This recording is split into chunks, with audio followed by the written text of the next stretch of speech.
El 12 de octubre de 1993, Sara Moreno, una niña de 8 años con 2 trenzas rubias y una curiosidad infinita, desapareció en el pequeño y aislado pueblo de Vallenegro, en el corazón de la cordillera cantábrica. Durante 24 largos y silenciosos años, su caso fue un abismo de preguntas sin respuesta.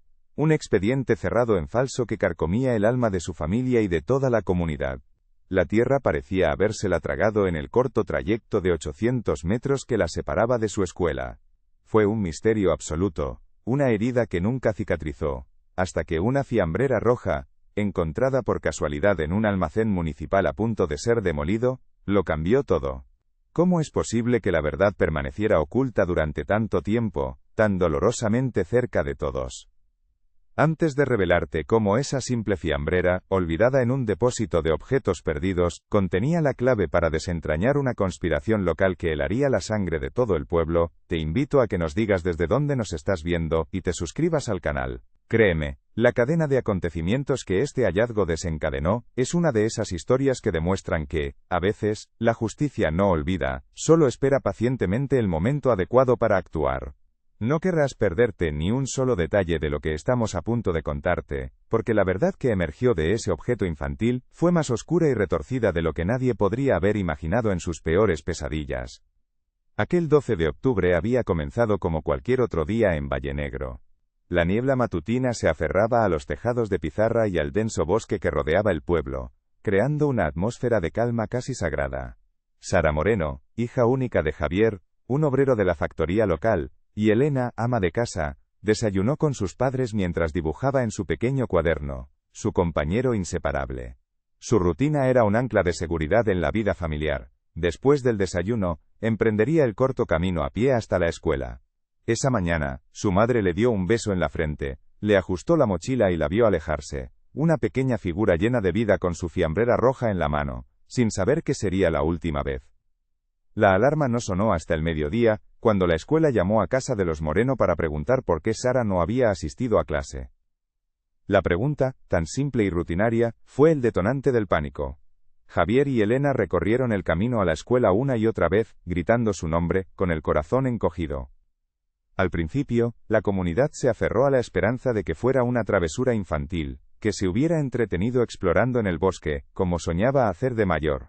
Pero a medida que las horas pasaban y la tarde daba paso a una noche fría y oscura, la preocupación se transformó en un terror colectivo. Sara Moreno, la niña de todos, se había desvanecido a plena luz del día, en un lugar donde se suponía que nada malo podía pasar. La Guardia Civil llegó y organizó de inmediato batidas de búsqueda masivas. Cientos de vecinos, linterna en mano, peinaron cada centímetro de bosque, cada sendero y cada rincón del pueblo durante días que se convirtieron en semanas. Pero no encontraron nada.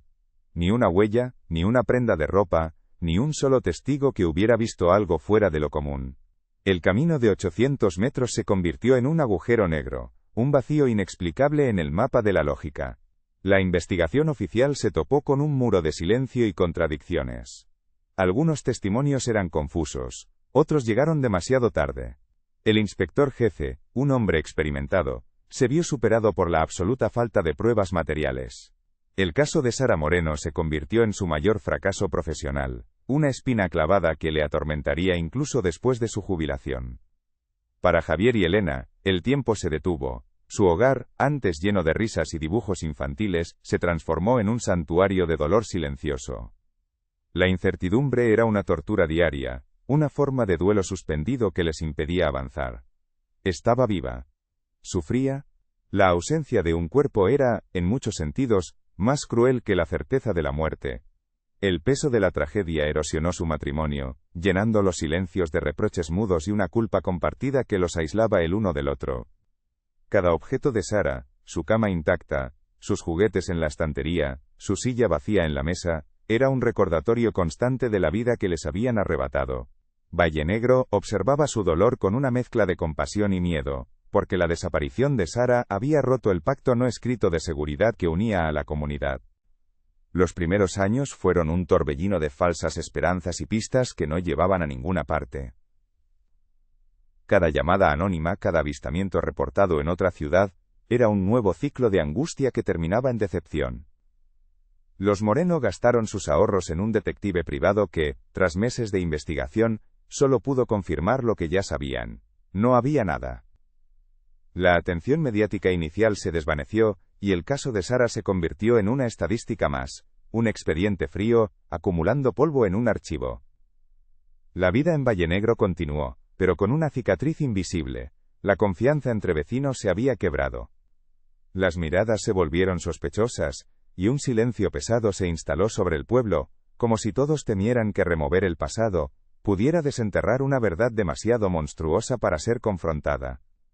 Javier se refugió en el trabajo, buscando en el agotamiento físico una tregua para su mente atormentada. Elena, por su parte, se aferró a una rutina obsesiva, manteniendo la habitación de Sara exactamente como la había dejado, como si su hija fuera a regresar en cualquier momento. Lavaba su ropa, ordenaba sus libros y abría las ventanas cada mañana para que entrara el sol. Este ritual era su forma de mantener viva la esperanza, pero también la anclaba a un pasado perpetuo. Se convirtió en una figura fantasmal en el pueblo, una presencia silenciosa cuyo dolor era un recordatorio constante de la tragedia no resuelta. La comunidad, incapaz de ofrecer consuelo real, simplemente desvió la mirada, dejando a la familia Moreno cada vez más sola en su laberinto de pena. Con el paso de las décadas una nueva generación creció en Vallenegro, una que solo conocía la historia de la niña desaparecida como una leyenda local, un cuento de miedo para no alejarse de casa. El caso se enfrió por completo, los investigadores originales se jubilaron, y el expediente fue archivado como insoluble. Para el mundo exterior, Sara Moreno era solo un nombre en una lista de casos sin resolver. Pero para sus padres, el tiempo no había curado nada. El dolor se había transformado en una resignación sorda, una presencia constante en sus vidas. Habían aprendido a vivir con el fantasma de su hija, pero nunca aceptaron realmente su pérdida. La pregunta, ¿qué pasó?, seguía resonando en las paredes de su casa, un eco que ninguna cantidad de años podía silenciar. Y entonces, en el verano de 2017, 24 años después de la desaparición, ocurrió algo completamente inesperado. Durante el inventario rutinario de un antiguo almacén municipal en el pueblo vecino, programado para su demolición, un joven archivero recién llegado a la región se encontró con un objeto peculiar.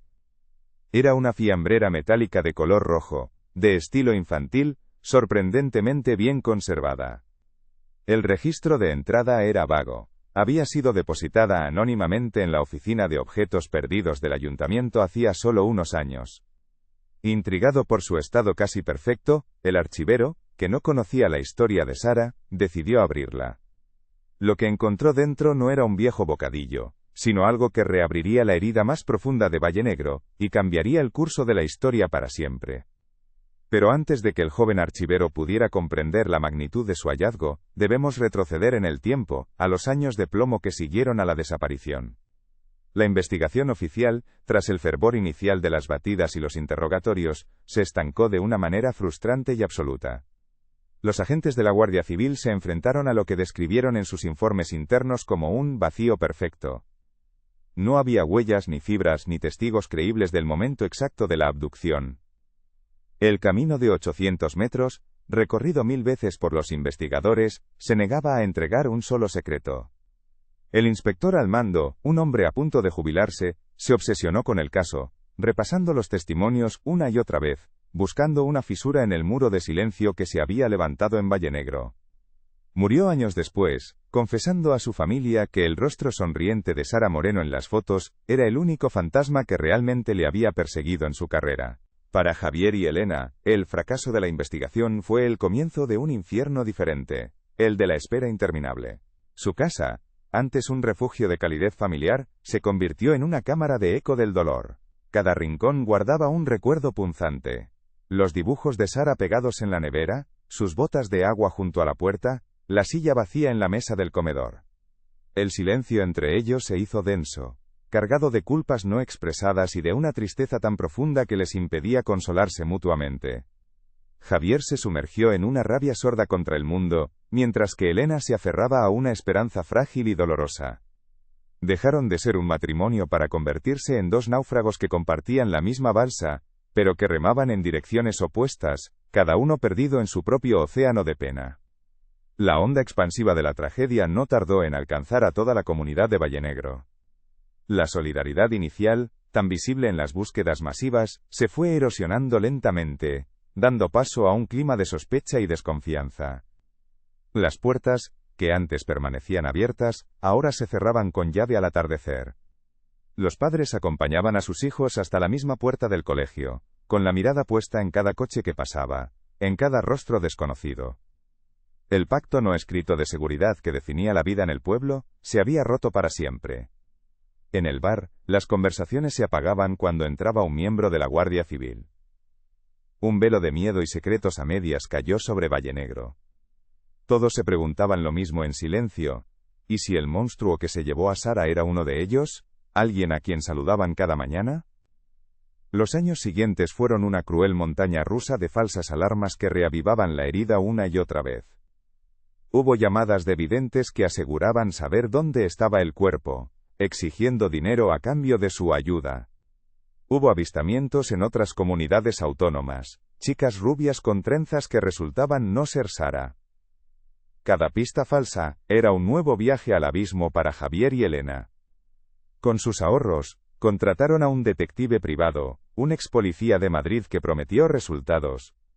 Durante 6 meses, removió cielo y tierra, entrevistó a decenas de personas de nuevo y revisó el expediente policial. Su conclusión fue tan desoladora como la de la Guardia Civil: no había nada. Era como si Sara Moreno se hubiera evaporado, dejando tras de sí solo un vacío, y una pregunta que consumía a sus padres día y noche. Elena encontró su propia manera de sobrevivir, una que la aisló aún más del mundo, convirtió la habitación de Sara en un santuario intacto. La cama permanecía hecha con las sábanas de dibujos que tanto le gustaban a su hija, sus juguetes estaban ordenados en las estanterías, y su ropa, doblada en los cajones. Cada mañana, Elena entraba, abría las cortinas para que entrara el sol y limpiaba el polvo de los muebles. Era su ritual, su forma de decirle al universo que seguía esperando, que no se había rendido. Para los demás habitantes del pueblo, se convirtió en una figura casi fantasmal, la madre de la niña desaparecida, una presencia constante cuyo dolor era un recordatorio de la tragedia colectiva. La gente la saludaba con una compasión incómoda, sin saber qué decir, acelerando el paso para no tener que enfrentarse a la inmensidad de su pena. Javier, por su parte, no soportaba el ambiente asfixiante de la casa. La habitación de Sara, en su estado de perfecta conservación, le parecía una locura, una negación de la terrible realidad. Buscó refugio en el único lugar donde podía acallar los pensamientos que lo atormentaban: la fábrica. Se ofreció voluntario para los turnos de noche, para las tareas más duras, buscando en el agotamiento físico un anestésico para su alma rota. El trabajo se convirtió en su única vía de escape. Esta diferencia fundamental en la forma de afrontar el duelo, abrió una brecha insalvable entre él y Elena. Ya no hablaban de sus sentimientos, porque sus dolores eran incompatibles. El amor que una vez los unió no pudo resistir la presión constante de una ausencia tan presente, y su matrimonio se desmoronó en silencio, convirtiéndose en otra víctima colateral de la desaparición de Sara. Pasaron 10, 15, 20 años. Una nueva generación creció en Vallenegro, sin haber conocido a Sara, pero conociendo su historia como una leyenda local, un cuento oscuro para asustar a los niños y evitar que se alejaran del camino. El caso se enfrió por completo, convirtiéndose en un expediente voluminoso y polvoriento en los archivos de la comandancia. Para el mundo exterior, Sara Moreno era solo un nombre en una lista de casos sin resolver. Pero para sus padres, el tiempo no había curado nada. Javier y Elena, envejecidos prematuramente por el dolor, seguían viviendo bajo el mismo techo, pero en mundos separados. Habían aprendido a convivir con el fantasma de su hija, pero nunca encontraron la paz. La resignación se había instalado en sus vidas, pero era una resignación amarga, la de quien sabe que la justicia les ha fallado, y que la verdad, probablemente, moriría con ellos. Dentro de la fiambrera roja, perfectamente conservada como si el tiempo se hubiera detenido solo para ella, no había restos de comida, sino un pequeño cuaderno de dibujo de tapas duras, envuelto cuidadosamente en una bolsa de plástico. El joven archivero, un hombre llamado David, ajeno a la historia de Vallenegro, lo sacó con la delicadeza que le dictaba su profesión. Lo primero que notó fue que el cuaderno estaba casi nuevo, con apenas unas pocas páginas utilizadas. Al abrirlo, Sintió una extraña conexión con el pasado. El nombre, Sara Moreno, estaba escrito en la primera página con una caligrafía infantil y esmerada. Sin saberlo, David sostenía en sus manos la llave que llevaba 24 años perdida, un eco silencioso de una vida interrumpida que estaba a punto de gritar su verdad. Con una mezcla de curiosidad profesional y una creciente sensación de solemnidad, David comenzó a pasar las páginas. Los primeros dibujos eran la inocencia plasmada en papel. Una casa con un sol sonriente, una flor desproporcionadamente grande, y un retrato de dos figuras de palo cogidas de la mano, con las palabras «mamá» y «papá» escritas debajo. Eran los trazos de una niña feliz, un universo de colores y formas simples, que reflejaba un mundo seguro y lleno de amor. Cada página era una ventana a la mente de Sara, un testimonio mudo de su pequeña y apacible vida en Valle Negro. David no pudo evitar sentir una punzada de tristeza al pensar en la historia que debía esconderse detrás de aquel objeto, depositado anónimamente tantos años después. Era como si estuviera invadiendo un santuario privado. Pero al llegar a la última página utilizada, la atmósfera del cuaderno cambió de forma abrupta y escalofriante. El dibujo era completamente diferente. No había colores vivos ni trazos alegres. En su lugar, con un lápiz de grafito presionado con fuerza, Sara había esbozado la figura alta y delgada de un hombre junto a un coche oscuro. El rostro del hombre era un borrón, pero su silueta era inconfundiblemente amenazante. A su lado, dibujado varias veces como si fuera una obsesión, había un símbolo extraño, un círculo con una especie de cruz ramificada en su interior. No era un dibujo de fantasía, era un testimonio. La urgencia y el miedo se transmitían en cada línea temblorosa. Era la última imagen que Sara había querido registrar, un grito de auxilio atrapado en el papel durante más de 2 décadas. David sintió un escalofrío recorrerle la espalda. Aquello no era un simple objeto perdido, era una prueba. El cuaderno, cuidadosamente preservado y escondido bajo un doble fondo que él mismo había descubierto al notar un peso inusual en la fiambrera, era un mensaje deliberado. Revisó de nuevo el registro de entrada del almacén, depositado anónimamente 2015. Alguien había guardado ese secreto durante más de 20 años, y por alguna razón, había decidido sacarlo a la luz, aunque de forma cobarde. La responsabilidad de lo que tenía en sus manos le abrumó. No era solo un archivero haciendo inventario. Se había convertido en el custodio de la última palabra de Sara Moreno. Sabía que su siguiente paso podría cambiarlo todo. No podía simplemente catalogarlo y guardarlo en una caja. Con el corazón latiéndole con fuerza, David llamó al cuartel de la Guardia Civil más cercano. Al otro lado de la línea, un agente le escuchó con paciencia pero con evidente escepticismo. Un caso de desaparición de 1993, reabierto por un cuaderno encontrado en una fiambrera. Sonaba a una historia sacada de una novela barata. Sin embargo, la insistencia y la seriedad en la voz de David, y sobre todo la mención del nombre Sara Moreno, lograron traspasar la barrera de la rutina. Ese nombre todavía resonaba en la memoria colectiva de la comarca, como una herida mal cerrada. El agente, aunque dudoso, anotó los detalles y le prometió que un sargento se pondría en contacto con él. Para la Guardia Civil, era probablemente otra pista falsa, otro callejón sin salida, en un caso que solo había generado frustración. Afortunadamente el sargento que recibió el aviso, un hombre joven y ambicioso llamado Rafael Morales, había estudiado los expedientes de los casos sin resolver de la zona por iniciativa propia. El caso de Sara Moreno le había fascinado por su absoluta falta de pruebas. Intrigado, se desplazó personalmente al almacén. Al principio, su actitud era profesional pero distante. Sin embargo, en el momento en que David le mostró el último dibujo, la expresión de Morales cambió por completo. Reconoció la silueta del coche, un modelo antiguo pero característico de la época.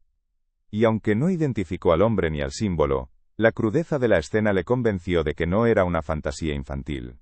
Por primera vez en 24 años, la investigación tenía un punto de partida tangible, una imagen dibujada por la propia víctima.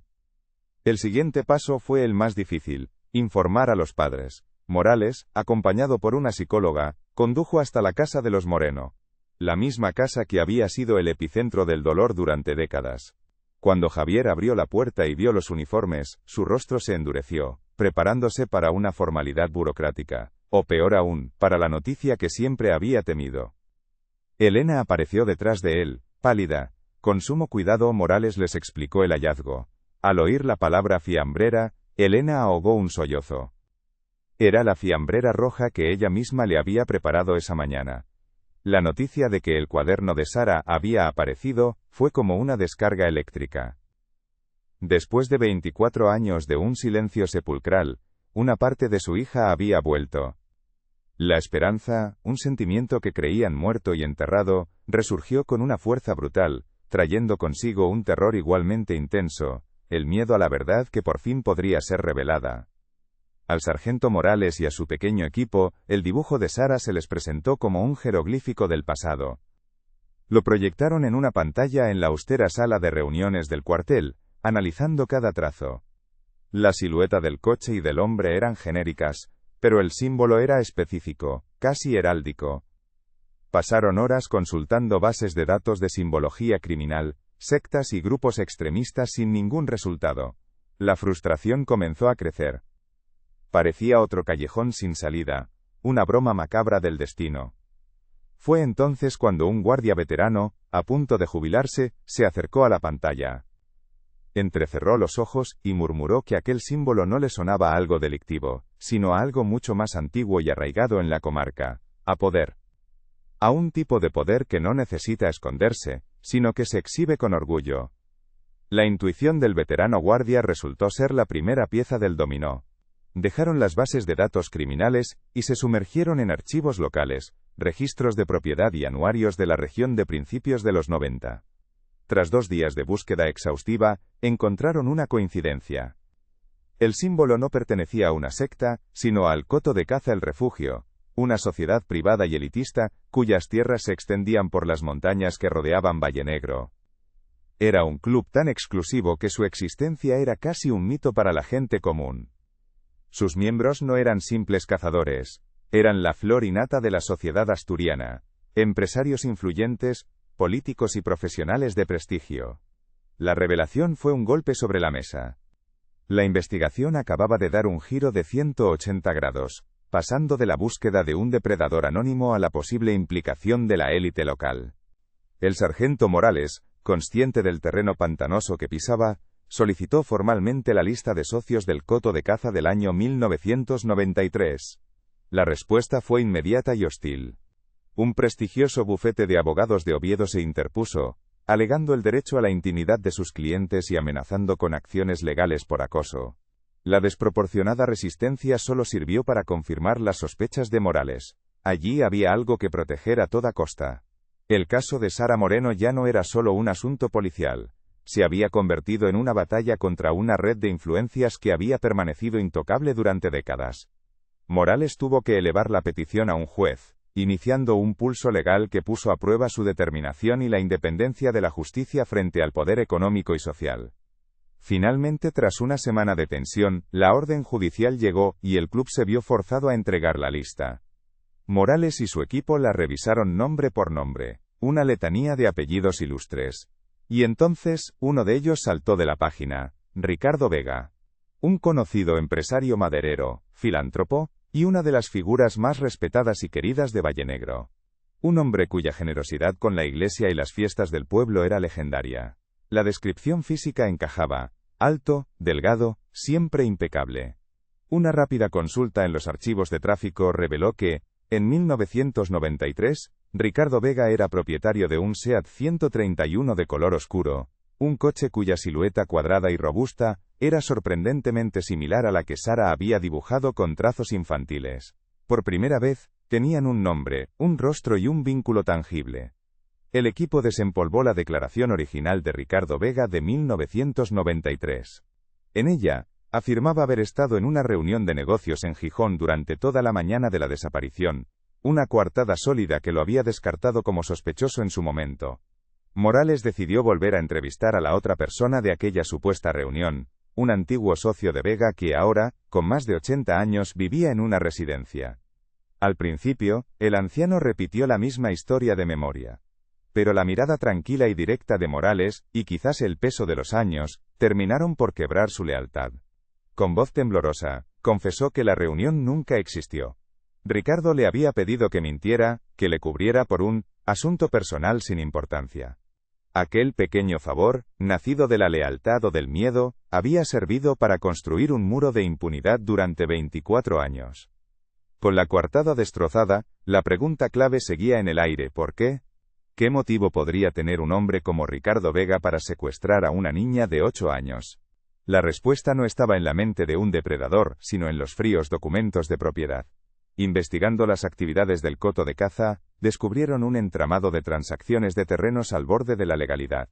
El atajo que Sara solía tomar para ir a la escuela, un sendero que todos creían público, atravesaba una parcela que el club acababa de adquirir en secreto para un proyecto urbanístico.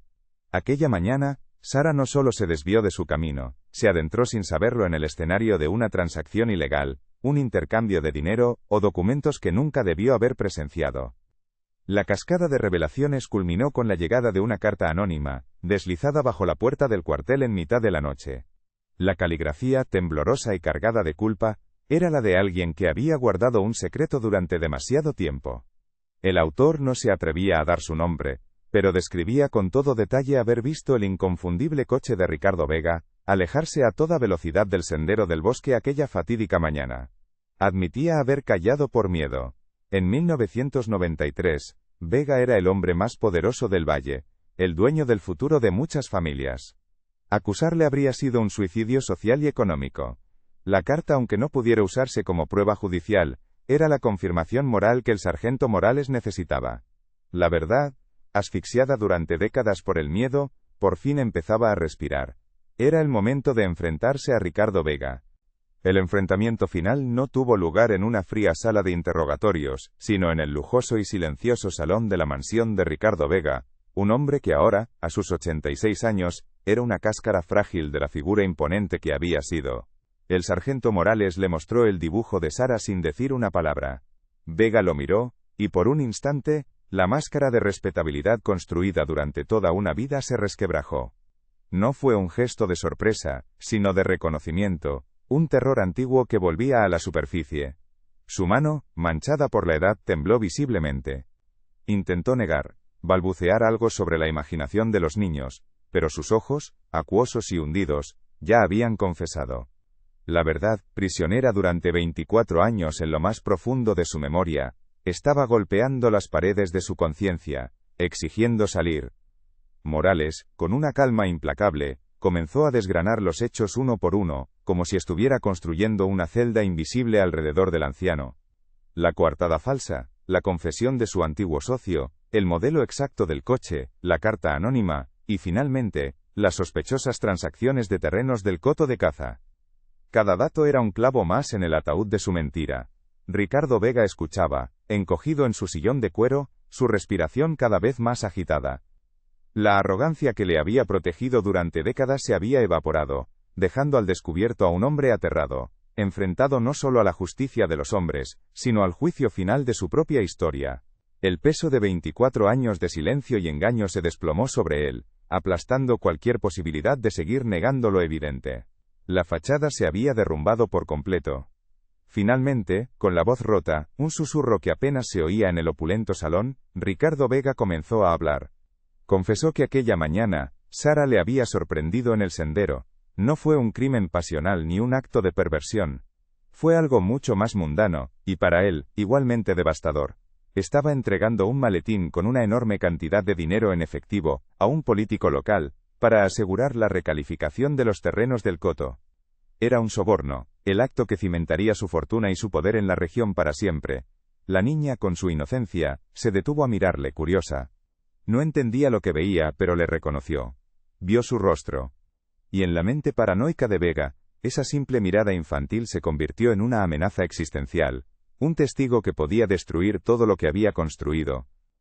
El pánico se apoderó de él. En un impulso irracional, la agarró. Su intención, según juró entre sollozos, no era hacerle daño, sino asustarla, llevársela de allí, y convencerla de que no contara nada. La metió a la fuerza en el coche, mientras la niña, paralizada por el terror, empezaba a llorar desconsoladamente. Él le decía que era un juego, que la llevaría a dar un paseo, pero sus palabras eran huecas, ahogadas por el latido frenético de su propio corazón. Cada segundo que pasaba, Su decisión inicial se convertía en un error más grande, un nudo que se apretaba más y más. Estaba atrapado en una espiral descendente de la que ya no podía escapar. La simple presencia de Sara en su coche era la prueba irrefutable de un secuestro, y él lo sabía. La tragedia alcanzó su punto culminante dentro del vehículo. Mientras conducía sin rumbo por los caminos forestales, los gritos de Sara se volvieron insoportables, un recordatorio constante de su acto atroz. Desesperado por silenciarla, se giró y le tapó la boca con la mano. No midió su fuerza, cegado por el pánico y la adrenalina. Solo quería que se callara, que dejara de llorar. Cuando apartó la mano, el silencio fue absoluto y aterrador. Sara ya no se movía. Su pequeño cuerpo se había quedado inerte en el asiento. En ese instante, Ricardo Vega dejó de ser un empresario corrupto para convertirse en un asesino. La muerte de la niña no había sido planeada, pero fue la consecuencia directa de su miedo, su codicia y su cobardía. Fue un accidente nacido del crimen. Lo que siguió fue un acto de pura y fría supervivencia. Con la mente en blanco por el horror, pero con el instinto de conservación a pleno rendimiento, condujo hasta la zona más remota e inaccesible de las tierras del coto de caza. Un lugar que solo conocían los socios más antiguos. Allí, en un viejo pozo de agua abandonado y cubierto por la maleza, arrojó el cuerpo de Sara. Fue un entierro sin nombre, sin lágrimas, sin honor. Se llevó consigo la fiambrera roja, que había caído al suelo del coche. No como un trofeo como confesaría después, sino como un objeto de penitencia, un recordatorio físico y perpetuo de su pecado que guardó en un desván durante más de 20 años, carcomiéndole el alma. Depositarla en objetos perdidos fue el último acto de un cobarde, un intento desesperado de liberar su conciencia antes de morir. Con su último aliento de dignidad, Ricardo Vega señaló en un mapa que Morales le había puesto delante la ubicación exacta del pozo. «Está allí», susurró, antes de desplomarse en un llanto silencioso y senil. La confesión era total, la verdad, por fin, completa. El misterio de Vallenegro estaba resuelto. Durante 24 años, la comunidad había buscado a un monstruo, a un extraño, a un depredador sin rostro. Pero el monstruo había estado entre ellos todo el tiempo, sonriendo en las fiestas del pueblo, donando dinero a la iglesia, encarnando la imagen del éxito y la respetabilidad. La verdad no solo había estado enterrada bajo tierra, sino bajo capas de hipocresía y miedo. La onda expansiva de aquella confesión estaba a punto de arrasar Vallenegro, llevándose por delante la inocencia perdida y la paz artificial que tanto se habían esforzado por mantener. El equipo de la Guardia Civil, bajo el mando de un sargento Morales visiblemente afectado, se movilizó de inmediato. No hubo sirenas ni aparatosidad, solo un convoy de vehículos silenciosos que se adentró en los dominios del coto de caza, siguiendo las temblorosas indicaciones del mapa de Vega. La atmósfera era de una solemnidad casi insoportable. Al llegar al lugar, encontraron el pozo exactamente donde el anciano había dicho. Oculto por décadas de maleza y olvido, una cicatriz en la tierra que nadie había notado. La unidad de criminalística acordonó la zona, y el silencio del bosque fue roto únicamente por el zumbido de los generadores y las órdenes susurradas.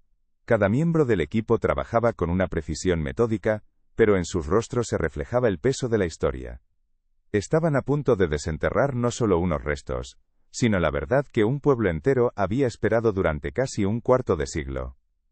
La recuperación fue una operación delicada y lúgubre que se extendió durante horas. A medida que los especialistas descendían al pozo, la tensión en la superficie era palpable. Finalmente, la confirmación llegó en forma de una pequeña bolsa mortuoria que fue izada con el máximo respeto. Dentro, los restos óseos de una niña.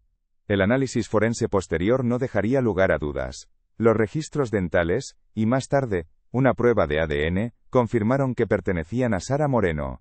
La noticia oficial fue comunicada a Javier y a Elena, en la intimidad de su hogar por el propio sargento Morales. Fue el momento que habían temido y, a la vez, anhelado durante 24 años. La incertidumbre, esa tortura lenta y corrosiva, había terminado. En su lugar quedaba la certeza, brutal y afilada como un cristal roto, pero una certeza al fin. La búsqueda había concluido. Su hija, por fin, volvía a casa. La verdad, aunque devastadora, actuó como un bálsamo inesperado sobre la fracturada relación de Javier y Elena. El abismo que la incertidumbre había cavado entre ellos comenzó a cerrarse. Ya no había espacio para los reproches mudos ni para las culpas no expresadas. Ahora compartían un dolor concreto, una historia con un principio y un final. Por primera vez en décadas, pudieron llorar juntos, no por la niña desaparecida, sino por la hija asesinada. Se sentaron en el salón, sosteniendo entre sus manos el pequeño cuaderno de dibujo, el último testamento de Sara. Las páginas, llenas de vida y de un miedo final, se convirtieron en el ancla de su duelo. Ya no eran dos náufragos en mares separados, eran dos padres que, por fin, podían empezar el largo y doloroso camino de despedir a su hija, unidos por el conocimiento de lo que realmente sucedió. Ricardo Vega fue detenido esa misma tarde.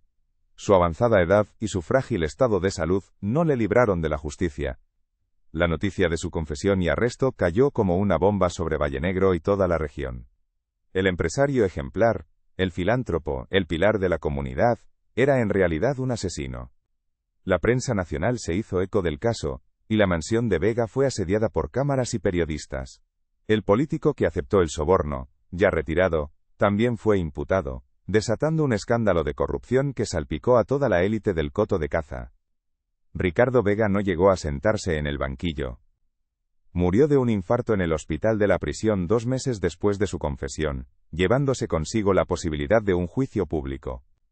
Para muchos, fue un final demasiado fácil, una última forma de cobardía que le privó a la familia de enfrentarle en un tribunal. El funeral de Sara Moreno se celebró una fría mañana de otoño, 24 años después de su muerte. Asistió todo el pueblo de Vallenegro. Las calles se llenaron de un silencio denso, cargado de vergüenza y arrepentimiento. Aquellos que habían desviado la mirada, los que habían preferido no saber, los que habían sospechado en silencio, estaban allí, enfrentándose a su propia complicidad pasiva. El entierro no fue solo el adiós a una niña, sino un acto de expiación colectiva. La comunidad tuvo que mirarse al espejo, y reconocer que el monstruo no había venido de fuera, sino que había crecido entre ellos, protegido por el poder, el dinero, y el miedo.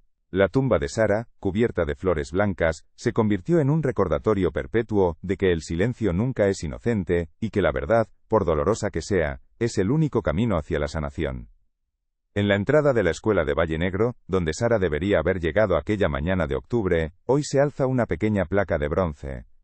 No menciona el crimen ni al asesino, simplemente dice, a Sara Moreno, cuya luz nunca se apagó. Javier y Elena, aunque marcados para siempre, encontraron una nueva forma de seguir adelante. Vendieron la casa familiar, ese santuario del dolor, y se mudaron a la costa, buscando la paz en el sonido del mar. El cuaderno de dibujo y la fiambrera roja los guardan como su tesoro más preciado.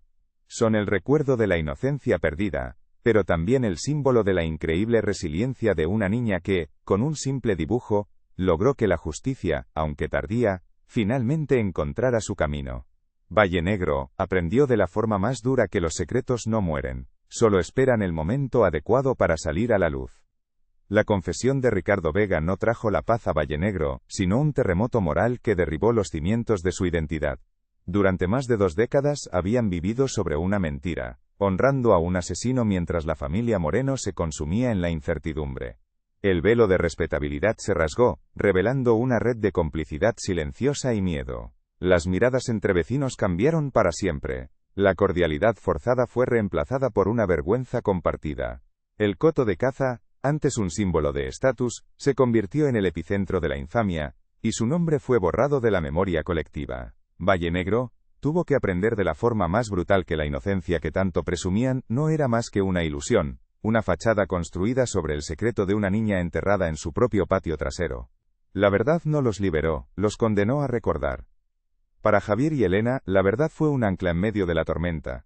Aunque el dolor de la pérdida era inmenso, la certeza les permitió finalmente abandonar el limbo en el que habían vivido. Vendieron la casa de Vallenegro, aquel mausoleo de la espera, y se trasladaron a un pequeño pueblo en la costa, buscando en la inmensidad del mar el espacio para respirar que las montañas les habían negado. No era una huida, sino un renacimiento. Ya no estaban atrapados en el qué hubiera pasado si, sino que podían empezar a vivir con el qué pasó. El cuaderno de dibujo de Sara y su fiambrera roja se convirtieron en sus objetos más sagrados, no como recordatorios del horror, sino como el testamento de la fuerza de su hija. Por primera vez en 24 años, pudieron hablar de Sara sin que el silencio de lo desconocido se interpusiera entre ellos. La memoria de Sara Moreno trascendió la tragedia para convertirse en un poderoso legado. La pequeña placa de bronce en la entrada de la escuela es más que un simple homenaje, es un recordatorio constante de que la verdad no tiene fecha de caducidad. Su historia se cuenta ahora a los niños de Vallenegro no para infundir miedo, sino para enseñarles el valor de la honestidad y las terribles consecuencias del silencio. Sara dejó de ser el fantasma del pueblo para convertirse en su conciencia. Su último dibujo, un acto de registro infantil y aterrorizado, se transformó en el arma más poderosa contra una red de poder y corrupción. Demostró que ninguna mentira, por muy bien construida que esté, puede resistir el paso del tiempo y la persistencia de una sola prueba inocente. Su luz, como dice la placa, nunca se apagó, simplemente esperó el momento adecuado para brillar. La historia de Sara Moreno y Vallenegro resuena mucho más allá de las montañas de la cordillera cantábrica. Es un espejo en el que se reflejan innumerables comunidades, un recordatorio de cómo el miedo y el poder